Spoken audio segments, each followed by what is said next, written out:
ESPN, Mr. Dan Orlovsky. What's going on there, Dan? Good morning, fellas. How are you guys doing?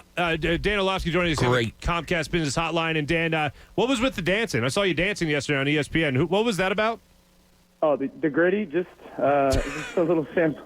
A little sample. I was giving a shout out to Justin Jefferson, the rookie for Minnesota, and so just in a moment of immaturity, which happens probably too often for me, I decided to try and do that dance. No, I thought you nailed it, and the fact that it's called the gritty itself, I'm a fan of. Obviously being from this area here in Philadelphia. Exactly. Dan, I got this crazy theory. Here about quarterbacks in the NFL that you should let them do what they're most comfortable doing, and right now I feel like that for Carson Wentz is allowing him to be an athlete and let the quarterbacking come a little bit later, because it seems like he needs that progression to happen. You've seen him run more recently. You've seen him run for first down, scramble, extend plays, buy time, and all that. Do you think that is when Carson Wentz is at his best? Oh, of course. I think that you guys remember me saying last week, they had to get the fear of Carson getting hurt out of their minds, both as play callers, as an organization, and for Carson. I understand the fear of it, because you go, well, if we run them 3 or 4 more times, all it takes is one. And so there's the fear of oh gosh, I can't do that anymore. But at the end of the day, Mark, I'd say this, quarterbacks can be summarized, especially right now in the NFL, in 2 different ways, thinkers or reactors. And the thinkers are Tom and Drew Brees and the really efficient players. And you could win a ton of games and be Hall of Fame worthy and great being a thinker, hanging in the pocket and just being a surgeon against people. And then there's reactors, more of a point guard style of basketball, or a quarterback, a point guard where you're just you don't have to be perfect intellectually, but at the end of the day, you've got to be able to make plays and react off what the defense is doing. And you need to be more athletic doing it. And Carson has always been that kind of player. And that's why it's so important for coaching staff to know what a player is and who a player is, and how can you craft kind of, allowing him to be that with also playing well offensively, because it's not just a quarterback, and then winning football games. So, yeah, I think that, you saw over, the course of last week's game, them going, as an organization, okay, he is who he is. And can he be very good to great and us win if we allow him to do that? Yes. Is there a risk and a vulnerability in that? Yes. But is there a much higher ceiling in that? Absolutely. Now, how do you coach that, though? If you're coaching a player to react, what's the best way Doug Pederson and his staff of assistants can help coach Carson Wentz to be the best quarterback he could possibly be? Yeah. Well, I'm sorry, Dan. I'm sorry, Dan. We broke up there for what was that? What was the first part of that answer? Part of it is just getting out of the way. Oftentimes coaches will get in the way of a player doing that stuff. It's one of those things where you can't coach that into a guy. You can't coach instincts into a guy, and so that's part of it. And also, I mentioned this to you guys last week.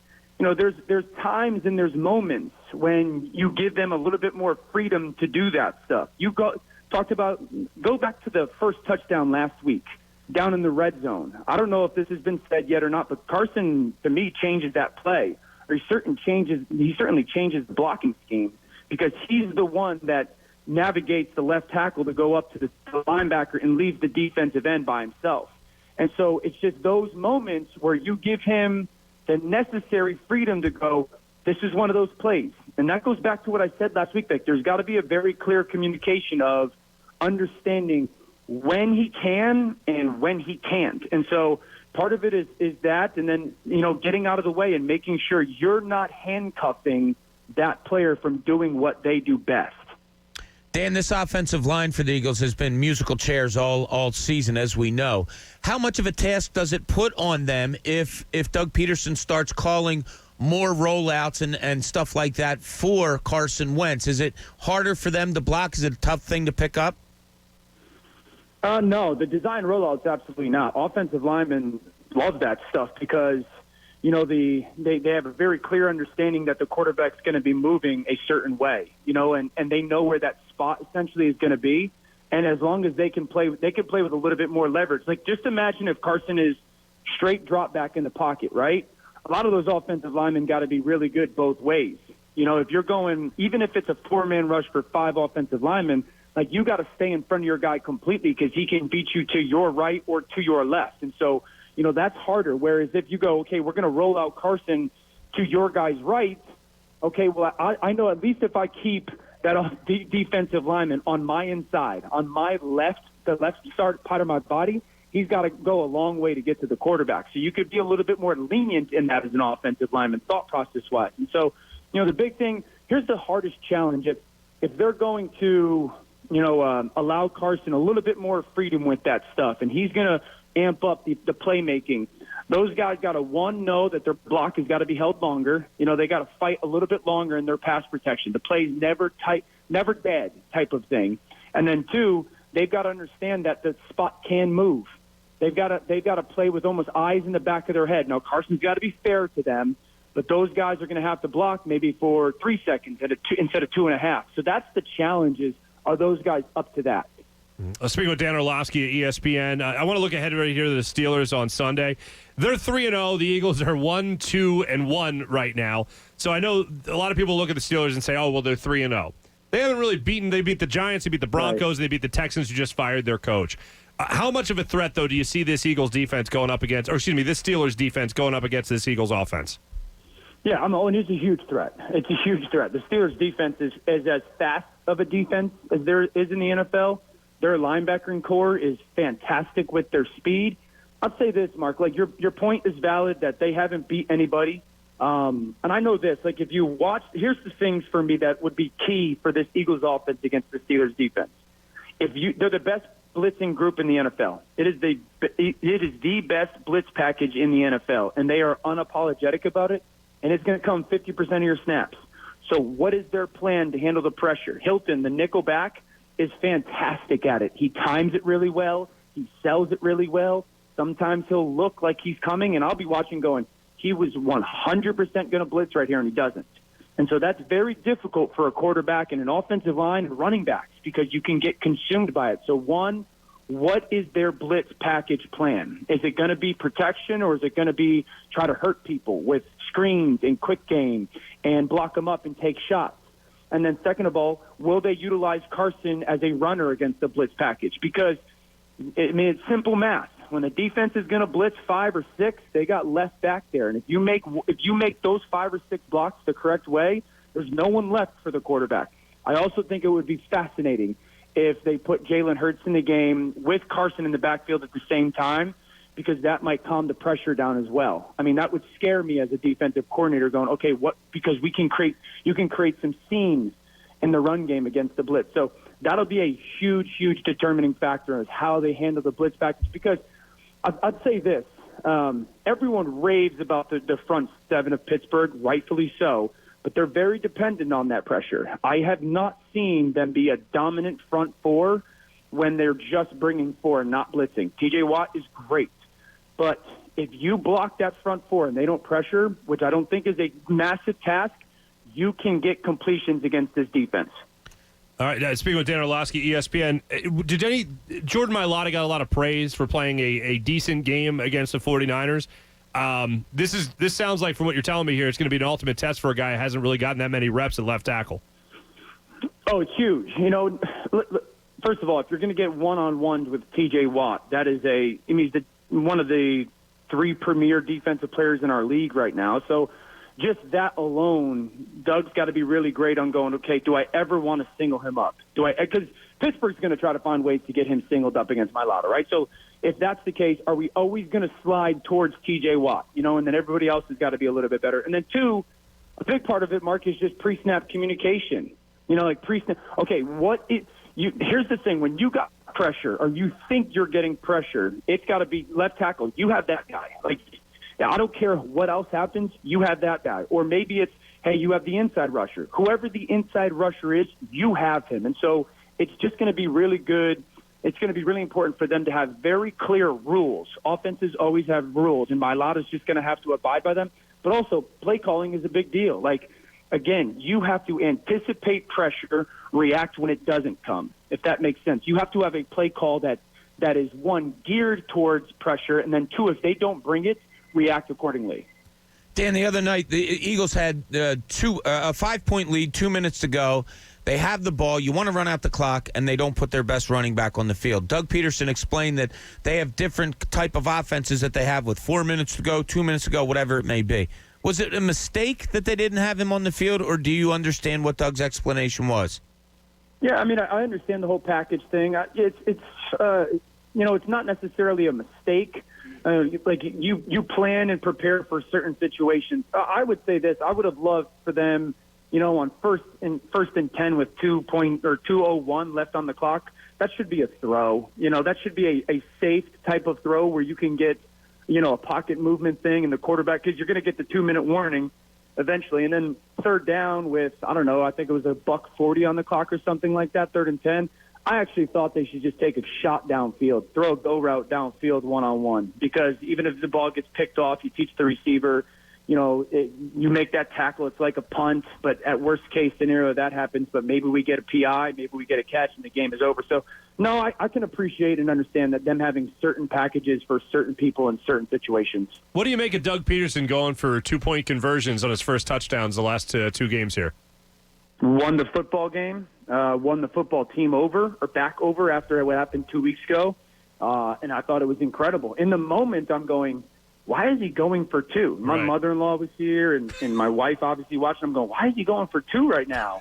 And then, I started thinking about it going, oh, he made a very clear decision going into the game. Once they scored, he was going to send a message to the football team, we're not getting on the plane without a win. And I was critical of Doug 2 weeks ago for that punt. I also then need to praise him for that because, again, not only does it win the game, I mean, that's literally, it wins the football game. It also, I think, wins back your locker room and wins back those players a little bit going, we're going to win this football game. I do believe in you guys. That's on me. Okay. Dan, the other part of this is I know that you spent some time with the Detroit Lions, and was it 4 seasons in total, 5 seasons in total? 7 in total. 7 in total. That's right. You came back, towards the end of the career. Yeah. They did you dirty. This one website, I think it was Bleacher Report, man. They put out a fact. They like to put out these football facts, and this was fact 2,477. And it said the Detroit Lions have lost to a college team more recently than they have won a championship. Did you know that? Oof, that's a tough one. I did not know that. Is that actually factual? It's not a hot take. It's true. It's true. The Detroit Lions' last championship was won on December 29th, 1957. The following year, they lost to the Collegiate All-Stars. And do you know the picture that? Do you happen to know the picture of the quarterback they used to make this post? Oh, 100% me. Yeah, they used you. I'm sorry, man. Shocking. I thought they got super creative. I thought they would have used like Joey Harrington or one of those guys. Yeah, no, I'm an easy target for people, man. Yeah, jerks. Hey, how can we be lazy but also try to get clicks? Let's put a picture of Orlovsky up. That's right. I knew it. I knew it was clickbait. But you know what? It's not clickbait. As you got something going on with this Union team that won 3-0 last night, I believe. Yeah. I wanted to give a shout out to the Union and Chris Albright. I've known Chris for a couple of years through some friends, and he's their general manager. He's doing an awesome job. I think they're second in the whole conference. Yes. They won 3-0 last night. He sent my kids a bunch of super cool Philadelphia Union gear. So I just wanted to give them a shout out to him and to that team for the season that they're having, man. Yeah, we're back in the Union. We spoke to Jim Curtin last week, and that guy it's just good to talk to a guy who is a really good coach, like a great teacher and a great coach as well, and that's what Jim Curtin is, man. So yeah, we back the Union, man. We're 5 for 5 here in Philly. That's awesome. Awesome. Can I ask your early prediction for Sunday's matchup against the Steelers? Yeah, I think if the defensive play that they did on Sunday night, I said this on NFL Live yesterday, the Eagles will win this football game. I think that 2nd and 18 touchdown pass from Carson, I've said it a lot of times, it's like when a basketball player just can't make anything, and then you hear all the time, like, they just need to see the ball go in the basket. I think it was that moment. I love the fact that Doug, so if you got, I don't want to go too long, but when you call that play and you put that receiver on a go route, that's not number one in the progression. That's just like, hey, if you like it, throw it. And it's called like an alert. And the fact that 2nd and 18, I'm playing with this receiver that I don't really know a ton about, and I think there's been some really cool angles that have shown like Carson lets that ball go super early, and it is the proverbial trust the wide receiver type of moment. But I think it was just in that moment, where, the quarterback goes like, I believe that I'm a great player. I don't think that I'm a great player. I believe that I'm a great player, and I believe that I will make the perfect throw. And there's a big difference between that stuff. And I think that moment there is exactly what he needed. And I want to undersell that. I think it's a moment. And so they got to play well. That defensive line has got to be dominant. Claypool's a big option for Pittsburgh, and Ebron's a good player. If that D-line dominates and they've got a really good plan for pressure, the Eagles will win. All right. I hope we can see that come to fruition come Sunday. Dan, great as always. Thanks so much, brother. Appreciate you. You got it. Thank you very much. And Dan Orlovsky. Mark Farzetta with Bob Cooney and Jamie Lynch. Mornings on 97.5 The Fanatic. Philadelphia.